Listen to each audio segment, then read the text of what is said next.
let me get this straight. A man in a kabuki mask attacked you with an army of miniature flying robots. Microbots? Baymax, tell him. Yes, officer. Microbots? Yeah, he was controlling them telepathically with a neurocranial transmitter. Come on! I am not fast. Yeah, no kidding! Go, go, go, go!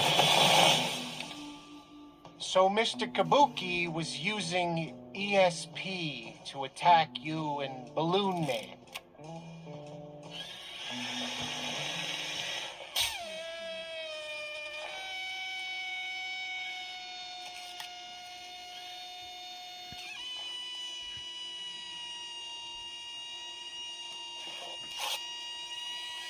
I know it sounds crazy. Kid, how about we call your parents and get them down here? What? Write your name and number down on this piece of paper and we can help.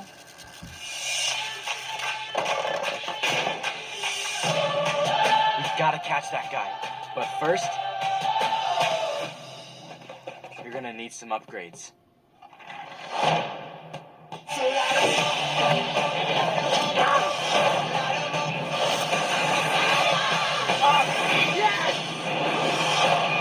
A lunatic in a mask just tried to kill us. How cool is that? I mean, it's scary, obviously, but how cool? What's wrong with you? Low battery. You home, sweetie? We jumped out a window. What was that? We jumped out a window.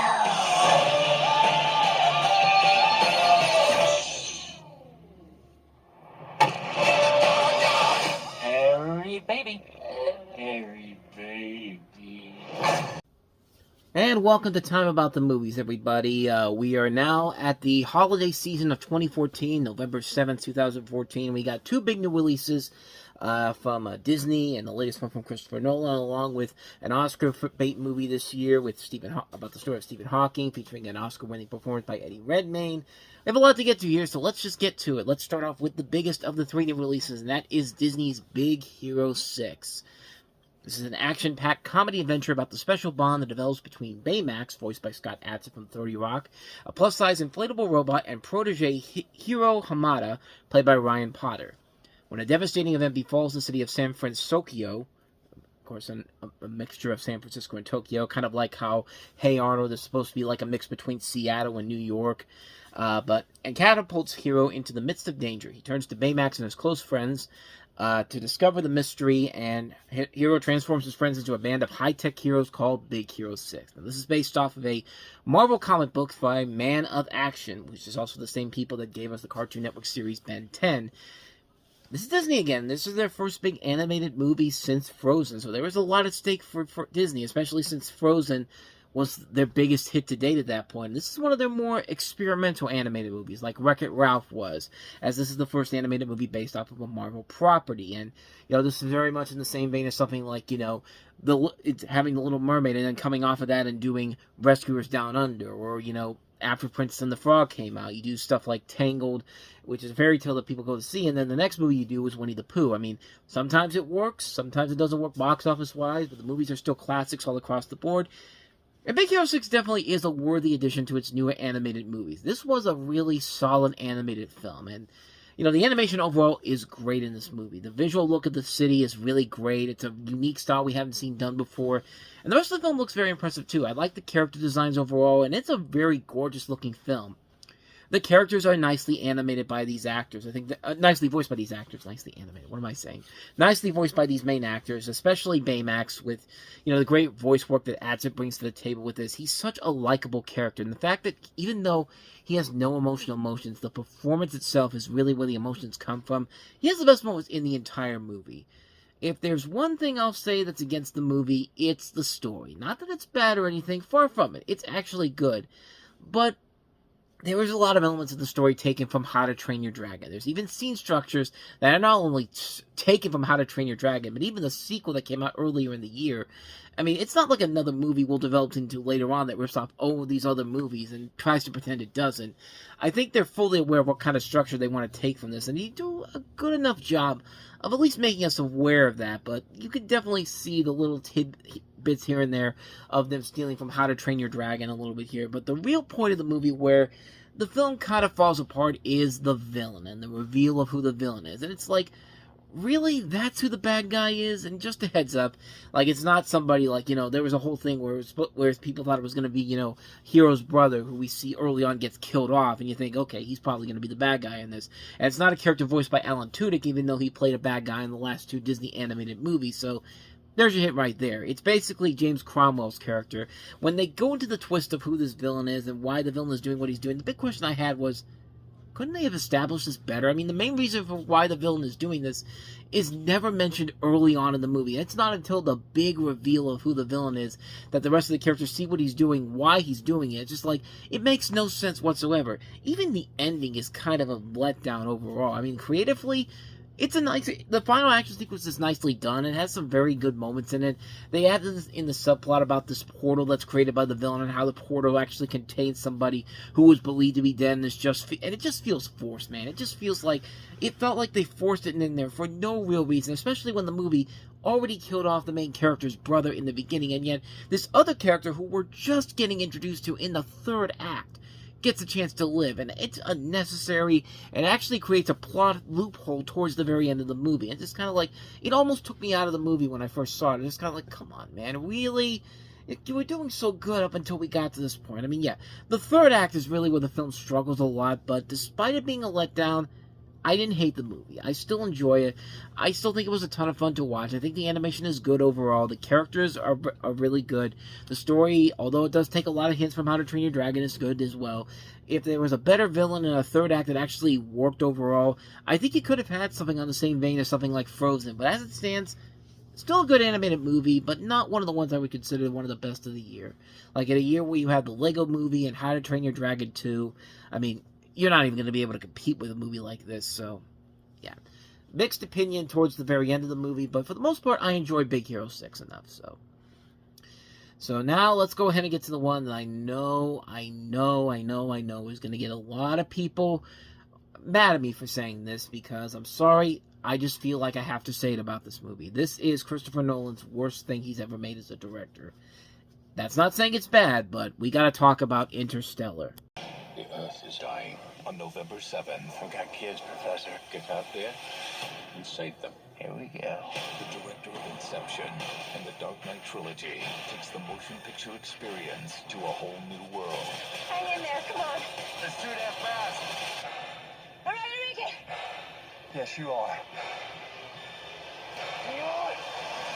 Oh, you're not prepared for this. Interstellar, November 7th, rated PG-13. So in the not-too-distant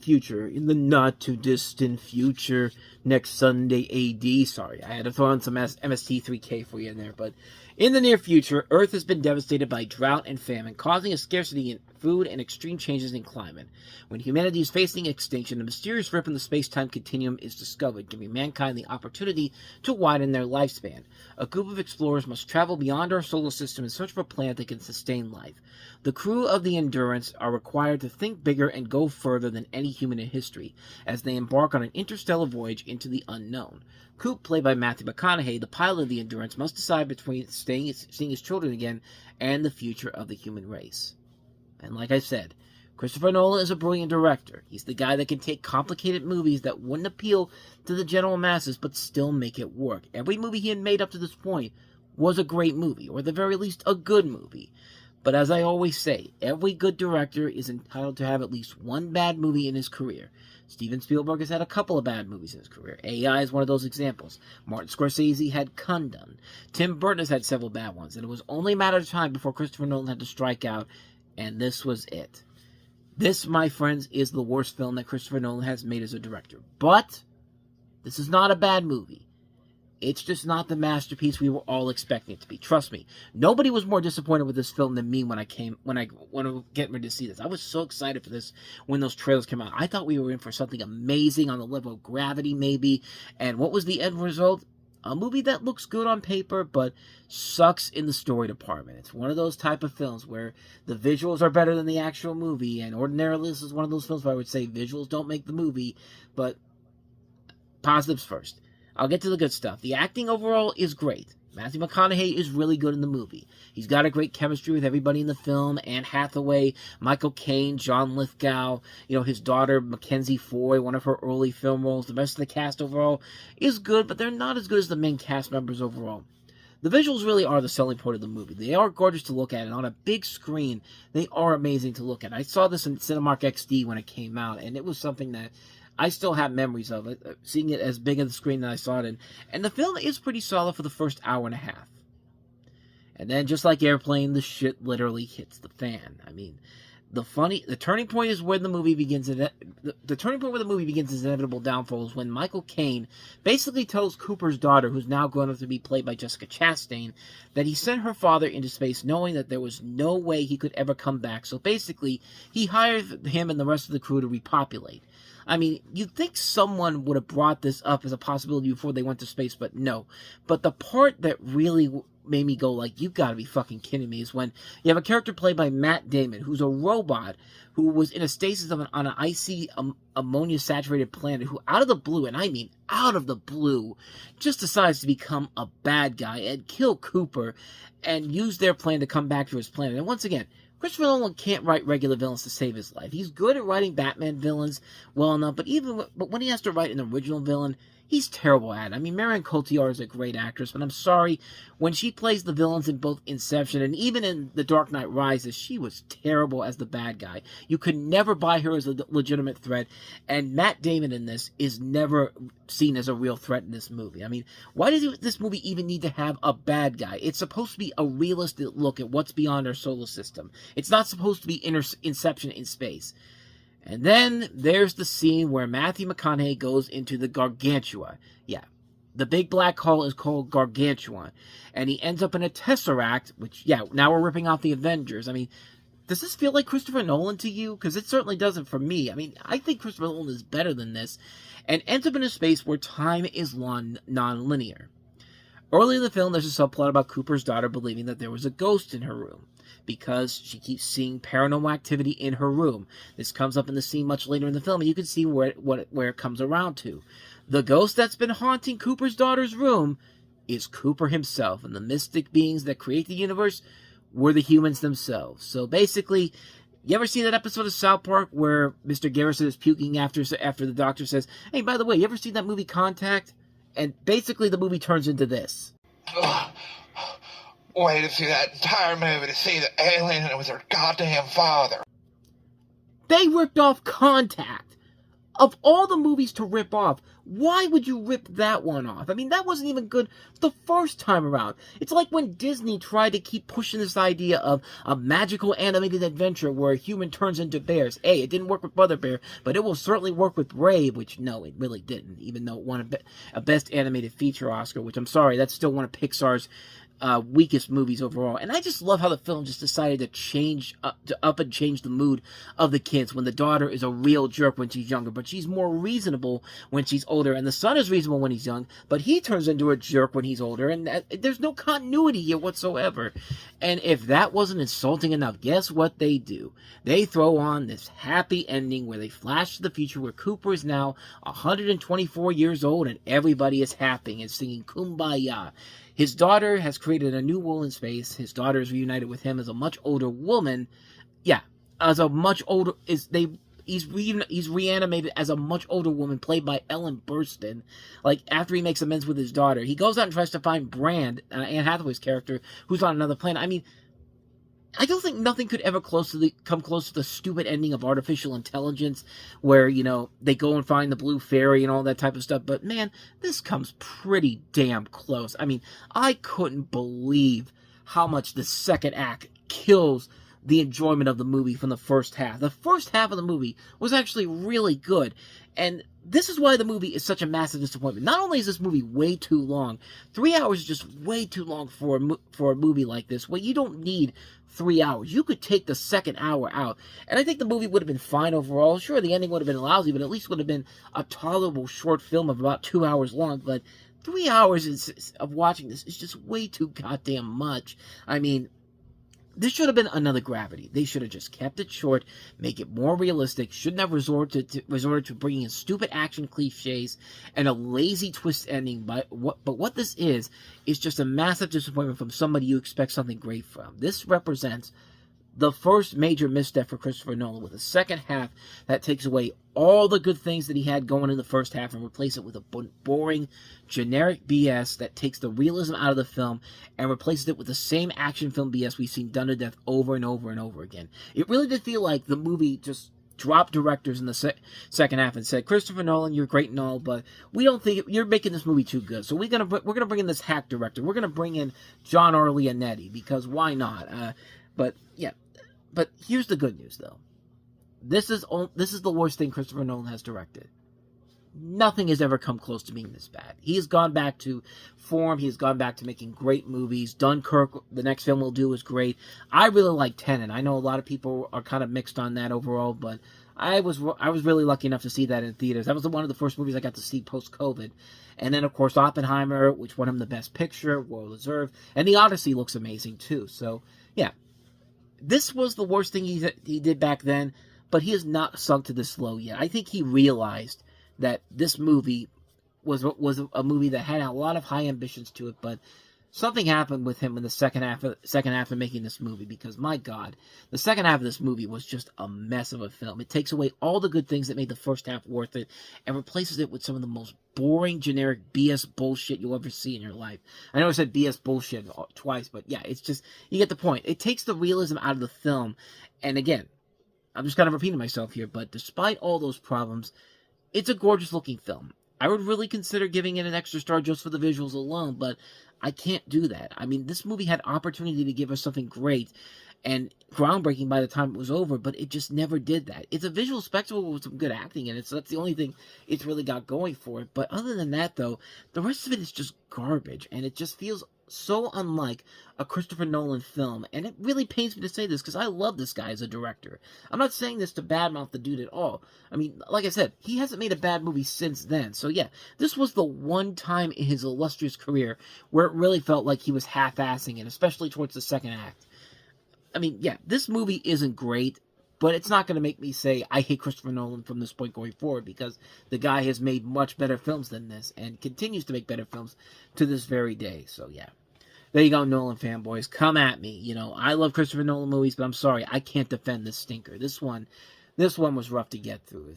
I mean, the first half was great, and then the second half, not so much. So, let's go ahead and move on to our last movie that we have here. Another movie that might get a little bit controversial because of what I'm about to say here. But Eddie Redmayne starring as Stephen Hawking in The Theory of Everything. Critics are raving about The Theory of Everything. To the esteemed Dr. Stephen Hawking.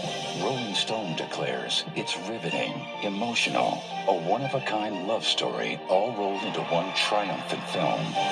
Eddie Redmayne and Felicity Jones reach for the stars in two of the year's best performances. While there is life, there is hope. The Theory of Everything, rated PG-13, now playing in select theaters. Now, this is, of course, the story of the life of Stephen Hawking, set at the University of Cambridge. It details 3 decades of his life of Stephen Hawking, played by Eddie Redmayne, and also features the story of how he met his wife, played by Felicity Jones, dealing with his relationship with her ex-husband, his diagnosis of motor neuron disease, also known as amyotrophic lateral scoliosis, and his success in the field of physics. And this is a story where, I mean, yeah, it's about as Oscar baity as you can get, and as much as I love Eddie Redmayne's performance in this, I think it is the best thing about the movie. It's a mesmerizing, solid performance overall that really is the thing that holds it together. I mean, it's a good performance overall. Did I think it deserved to win Best Actor at the Oscars that year? No. And I'll say this because there was a much better performance that was in that category that year that should have gotten the award easily. In fact, a lot of the nominees in this category should have gotten the award over this. I mean, a good movie we're going to get to in a couple of weeks' time here. Selma has an outstanding performance by David Oyelowo as Martin Luther King Jr. that really should have been a performance that should have gotten an Oscar nomination, but sadly it didn't. I mean, this category has Steve Carell in Foxcatcher, which we're going to get to that in all a good time. Bradley Cooper in American Sniper. That movie overall I think is a little overrated, but his performance in that was pretty good. Benedict Cumberbatch in The Imitation Game, I think that should have won it. But Michael Keaton, man. Michael Keaton, I think, should have won that award easily. I think, yeah, Eddie Redmayne's good in that movie, but he's not the best performance that year. Michael Keaton in Birdman was a mesmerizing character study of this guy, and basically mirroring Keaton's life in general. That should have been the best actor winner over these other performances, but yeah, this performance overall isn't that great. I'm taking that back. I mean, it's great. It's a great performance, but it's not great enough to win the Oscar, is what I'm trying to say. I think that this is a performance where I don't even want to say they gave it to him because of his body of work, because people didn't even know who this guy was for a number of years. I mean, his big breakout was Les Miserables a couple years ago, and then because of this, and also because of his performance in The Danish Girl, he essentially got the role in Fantastic Beasts and Where to Find Them. He's the best thing about that movie, but those movies aren't that great either. And it's the fact that he also managed to not only win this Oscar, but do it after giving a bad performance in a film like Jupiter Ascending, which we're going to get to, because, yeah, his performance in that movie is atrocious. But I'm bad-mouthing the guy as if he's a bad actor. He's not a bad actor.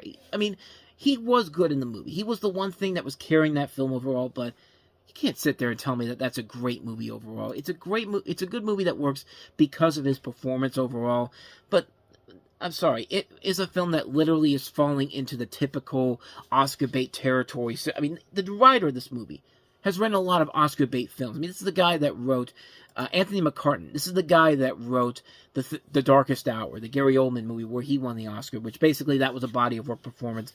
Bohemian Rhapsody was about as safe and marketable as a biopic as you could get, and that won Rami Malek the Oscar. I mean, Whitney Houston, I Want to Dance with Somebody. He's writing the Michael Jackson movie, for God's sakes.